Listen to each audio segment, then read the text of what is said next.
When I was a young broadcaster, I was very fortunate. And I worked hard and everything, blah, blah, blah. But in more than one spot in my life, local, national, syndicated, non-syndicated, I had a kingmaker. I had somebody with power and leverage that liked my work. And it made it a lot easier. A lot easier. Like, I think I've been...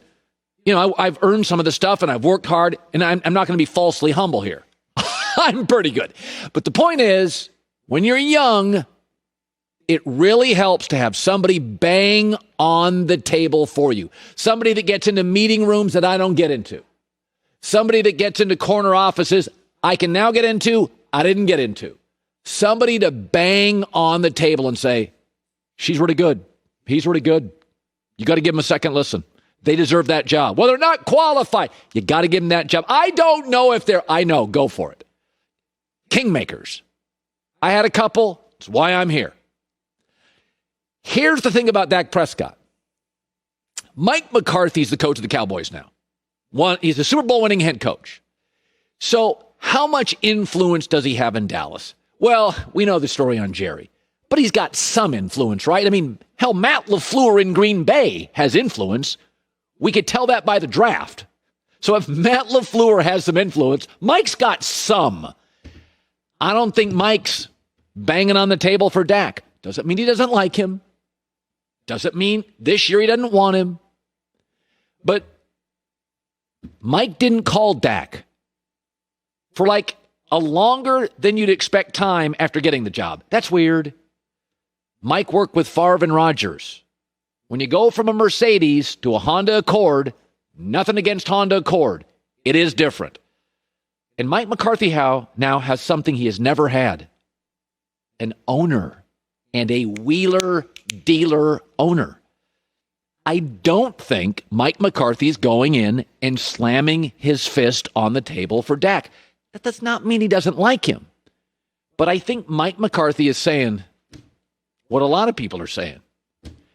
Listen, this offensive line, Amari, Michael Gallup, CeeDee Lamb, Zeke, I didn't have anything like that in Green Bay, and I won a Super Bowl. I didn't have anything close to Dallas's offensive line, close to Zeke, close to this wide receiving core. I'm an offensive coach. I can win here with Dak. I can win without him. Do we want to get locked into it? Doesn't mean he doesn't like him. But when you're young and it's one of those go either way situations, man, I had a couple people that banged on that table for me. My dad used to always say this. Most of your employment decisions will be made when you're not in the room. Be nice to people, right? And sometimes even that's not enough. They don't want to pay you. They got somebody else in mind. Is that, and I've said this before, the key to Dak could be Dwayne Haskins.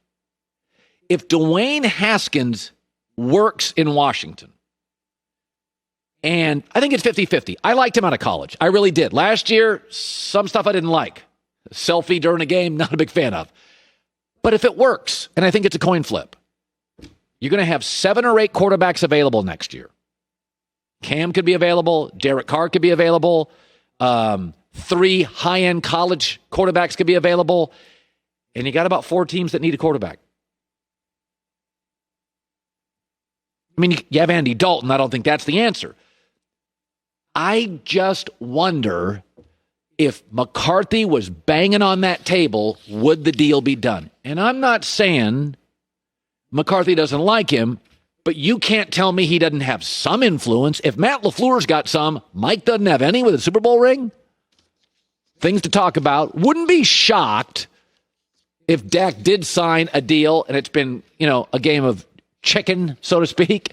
But I think today it's going to be a franchise tag. The Cleveland Browns finalized another contract yesterday. They will now pay Myles Garrett $125 million, 5 years. Okay. Myles Garrett's very good, and he deserves a lot of money. Quarterbacks, left tackles, pass rushers, not a lot of arguments with me. He is really good. He is really, really, really good. I know there was the incident I got to be honest with you, that doesn't define him. He's really good. You don't let Myles Garrett go. But here's the point. The Cleveland Browns, because Baker Mayfield's on a rookie contract, I know he was the number one pick rookie contract. The Cleveland Browns are paying these players $10 million or more a year. Myles Garrett, Odell Beckham, Jarvis Landry, Jack Conklin, Sheldon Richardson, Olivier Vernon, J.C. Treader, good center, Austin Hooper, good tight end, and Joel Bitonio, he's a very good guard. The Jets are paying two people over $10 million, C.J. Mosley and Le'Veon Bell. And the Jets are like, we can't afford Jamal Adams. Wait a minute. You have a quarterback in a rookie contract, and your rookie quarterback was taken after Baker, so he makes less, and you can't pay Jamal Adams. So what's my point? I think Sam Darnold's really good. I don't think he's Mahomes, special, but I think he's really good. And I think Baker Mayfield's overrated. But if you don't think front offices and GMs and some coaches don't dictate your success, this is unbelievable.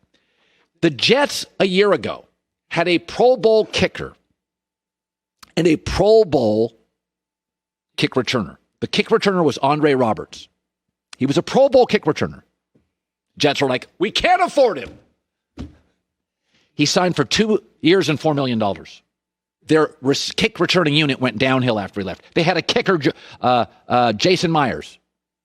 Pro Bowl kicker. Jets were like, can't afford him. It's very expensive. Seattle got him. $4 million a year. Less than that. The Jets' kicking unit went into the tank, and their kick return unit eroded. They pay 2 guys. Now Cleveland's paying 10, and the Jets can't pay Jamal Adams. Is somebody using the Dewey Decimal System and somebody's not? Are the commas ending up in the wrong place? Is this a Swiss bank? I know what you're saying. You just don't like Baker. No, I don't like Baker as much as you do in Cleveland, but I think he can play. But this is the difference. And as much as I love Mahomes, Mahomes has a great coach and a great GM. Or he's just really talented, not getting to the playoffs. Mahomes ain't getting there by himself. This, and what's more disturbing, is the Jets, despite only paying 2 people, don't have a single unit on their entire team outside of maybe safety. You'd be like, oh, that's a really good unit. The Browns now have an elite wide receiving unit, an elite tight end unit, an elite running back unit. I would argue if the rookie pops 2 high-end tackles, and their offensive line this year has a chance to be a top 10 offensive line. Center, guard, and one of the tackle spots I know are above average. If the rookie's as good as I think, that's a top 8 offensive line. And they also have a better than average defensive line. And so, again, what does it all mean? As much as I like Sam Darnold, he is not Andrew Luck. He is not Mahomes. He is not a once-in-a-decade quarterback talent. Andrew Luck was good enough to overcome a bad front office to a point. Then he had to retire early. As much as I love Sam Darnold, I don't think he's going to have nearly the year of Baker Mayfield this year. And it won't be an excuse. I've said this before.